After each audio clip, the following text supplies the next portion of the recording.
Demokratike të Kosovës, Ardit Gjinali, politolog më është bashkuar në studio. Ardit, falenderoj. Përshëndetje, falenderoj për ftesë. E gjithë vëmendja është nesër në orën 18 në Kuvendin e Jashtëzakonshëm të Lidhjes Demokratike të Kosovës. Kemi një kërkesë për shkarkimin e Lumir Abdixhikut për rezultatin e zgjedhjeve të qershorit. Në parim, çfarë pret nesër nga ky kuvend i jashtëzakonshëm dhe detajet do të diskutojmë gjatë bisedës? Në vetvete ngjarja politike e ditës nesërme, për sa i takon ngjarjes direkte të ditës nesërme, pra përkatësisht kuvendit të jashtëzakonshëm, është një zhvillim patjetër politik i brendshëm i Lidhjes Demokratike të Kosovës. Në fund të ditës nuk mund të ketë shumë pëshmëri, pasi pëshmëria finale mbetet absolutisht fakti nëse do të ketë një miratim të mocionit apo të për shkarkimin e zotit Abdixhiku, apo do të ketë një konfirmim të zotit Abdixhiku në krye të Lidhjes Demokratike të Kosovës. Pra në fund ditës jemi në hapin përfundimtar. Mund të kishim pëshmëri të caktuara përpara shpalljes së datës së kuvendit, dhe pëshmëritë mund të ishin nëse ky kuvend duhej mbajtur apo jo. Por ky diskutim është mbyllur. Ky proces duhet të shkonte në një drejtim tjetër apo në drejtimin në cilin shkoi, por tashmë këto diskutime janë mbyllur dhe praktikisht tashmë nuk mbeten shumë pritshmëri në lojë, pasi në fund ditës ka vetëm dy alternativa. Nëse do të jetë po ose jo, pra nëse për ose kundër shkarkimit të zotit Abdixhiku. Pra është një zhvillim, siç e thash, i brendshëm, i pastër partijak, ku 345 delegat të kuvendit të Lidhjes Demokratike të Kosovës vendosin me një diferencë të një vote, patjetër, në fund të ditës, vendosin nëse do të ketë apo jo ndryshim apo vijimësi në leadershipin e Lidhjes Demokratike të Kosovës. Pyetja e parë, para se të hyjmë llogarive për nesër, i duhej LDK-s ky proces apo jo në analizën që ti bën mbas zgjedhjeve të 7 qershorit? Modestisht kam shprehur faktin që LDK-s i duhej një dialog politik i pastër, i vërtetë dhe i qartë mes aktorëve kryesor në leadership dhe në grupin parlamentar bashkë me kryetarët përkatës të komunave, të cilët absolutisht janë dhe pjesë e leadershipit të Lidhjes Demokratike të Kosovës. Pra Lidhja Demokratike e Kosovës kishte nevojë për një dialog të qartë politik mes aktorëve kryesor në leadership dhe njëkohësisht dhe për një marrëveshje të madhe politike, e cila nuk do të thotë që do ta anashkalonte votën, pasi vota është një element i pa anashkalueshëm në demokraci, por patjetër që mund ta shtynte pikërisht votën në tërësisë si proces, duke pasur parasysh që zgjedhjet në Lidhjen Demokratike të Kosovës mbahen të rregullat në vitin e ardhshëm. Megjithatë, vendimi dhe e kujtojmë për televizionistit që Abdixhiku në fillim të janarit të këtij viti e mori një rikonfirmim si kreu i Lidhjes Demokratike të Kosovës. Dhe duke pasur parasysh faktin dhe më lart që ju përmendët, por megjithatë, përtej këtij fakti, duke pasur parasysh që çështja është thelbësisht politike, burimi i mocionit apo i iniciativesh për shkarkim ka të bëjë pikërisht me ato gjëra që nuk shkojnë mirë në LDK. Dakord, por të gjithë këto elementë dhe proceset që nuk shkojnë mirë në Lidhjen Demokratike të Kosovës, sipas mendimit të respektuar të përfaqësuesve të rëndësishëm të Lidhjes Demokratike të Kosovës, këto problematika nuk zgjidhen përmes interpretimit të neneve statutore, por zgjidhen politikisht. Dhe përpara se të shkohet te procesi i votës, normalisht mendoj që duhet të ezaurojë një debat i brendshëm. Duhet të ezaurojë një debat i brendshëm i vërtet, siç e thash, në rang leadershipi.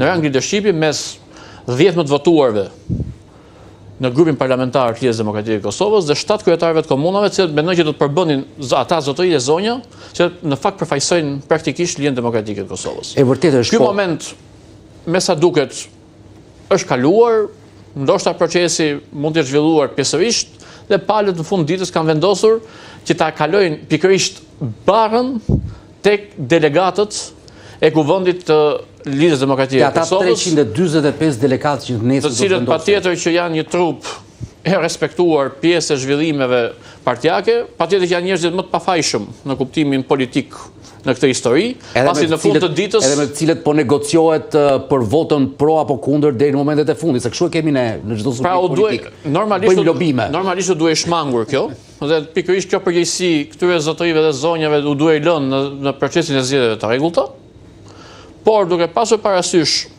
të gjithë procesin, mendoj që pikërisht elita politike nuk duhet që ta kalonte stafetën pikërisht tek delegatët dhe tek trupa e gjerë partjake, por duhet që në përgjegjësinë që secilit prej pjesëtarëve të kësaj elite politike, në përgjegjësinë që i takon, duhet që kishin gjetur një zgjidhje segmentare deri në momentin e zgjedhjeve të rregullta brenda Lidhjes Demokratike të Kosovës. Ne kemi qenë bashk edhe para zgjedhjeve të 7 qershorit, kur LDK-ja bashkohej dhe priste Vjosa Osmanin, njerëzit e saj, u fol, ishte nisme Abdi Xhikut për të bashkuar të djathën, pse fryma Rugoviste duhet të kthehej sërish si dikur, por jemi në një situatë që nesër delegatët votojnë për shkarkimin apo jo të Abdi Xhikut. Mendojnë që një shkarkim apo jo, nuk ka rëndësi në këtë fazë ku ne jemi, e sjell një ndarje tjetër në LDK? Besoj që jo, uroj që jo, dhe mendoj që sfida më e rëndësishme e pas e ditës 1 pas kuvendit, patjetër që ka të bëjë me faktin e ruajtjes kohezionit Lidhjes Demokratike të Kosovës dhe që procesi të jetë sa më pak traumatik.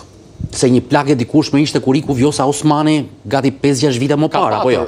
LDK-ja ka patur disa plagë të ndryshme në periudha të ndryshme politike pas vitit 2006, nëse i referohemi pikërisht periudhës politike pas ndarjes nga jeta të presidentit Rugova.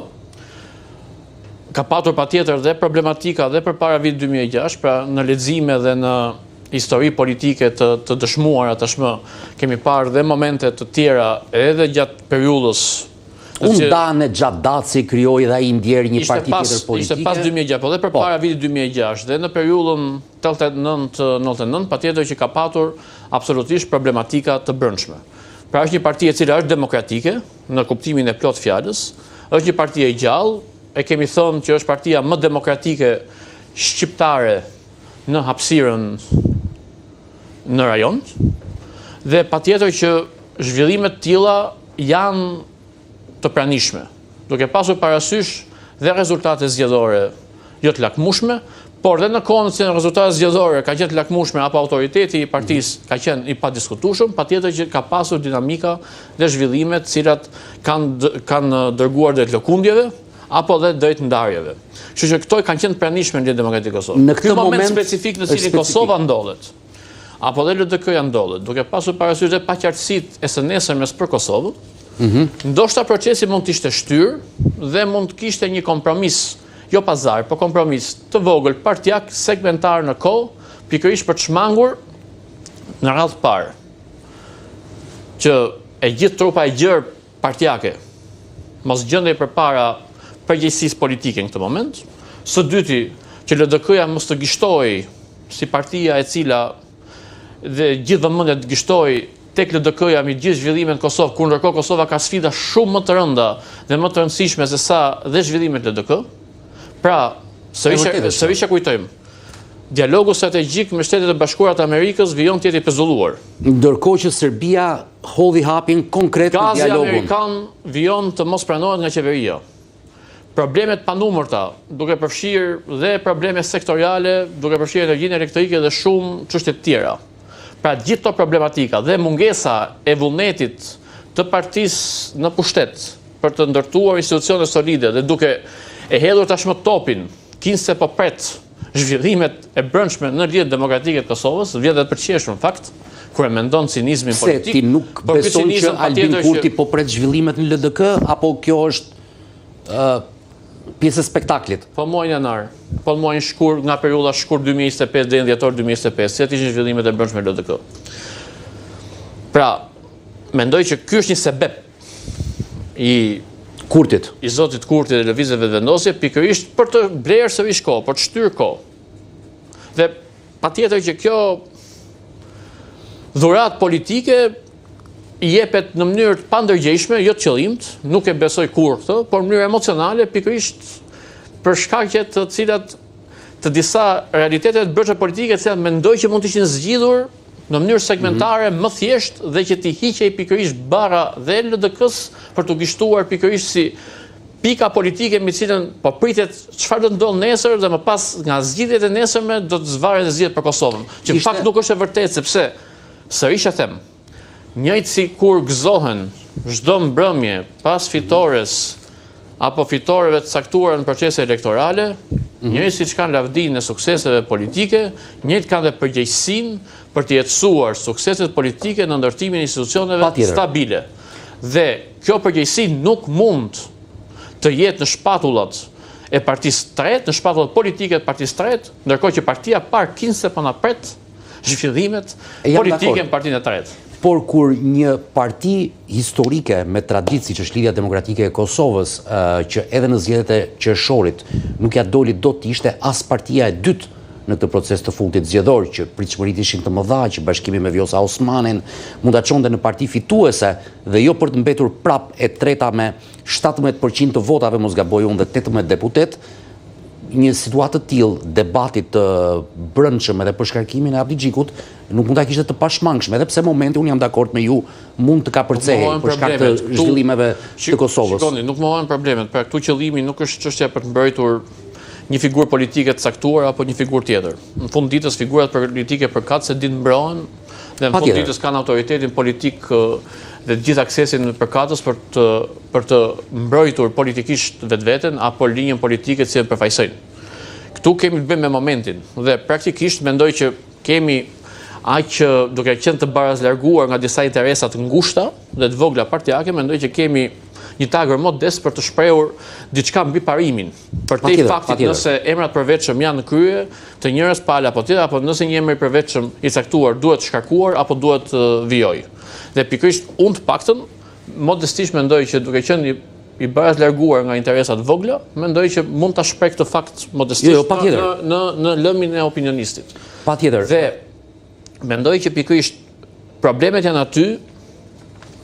Këto probleme patjetër nuk mund zgjidhen as një periudhë një mujore, as një periudhë 2 mujore, dhe nëse ndodh që nesër pikërisht mocioni apo një iniciativa për shkarkim rezulton pozitive, sërish zgjidhjet nuk mund vinë dot menjëherë, pasi është një proces, pasi dhe problematikat në LDK janë majisur dhe janë kultivuar jo menjëherë.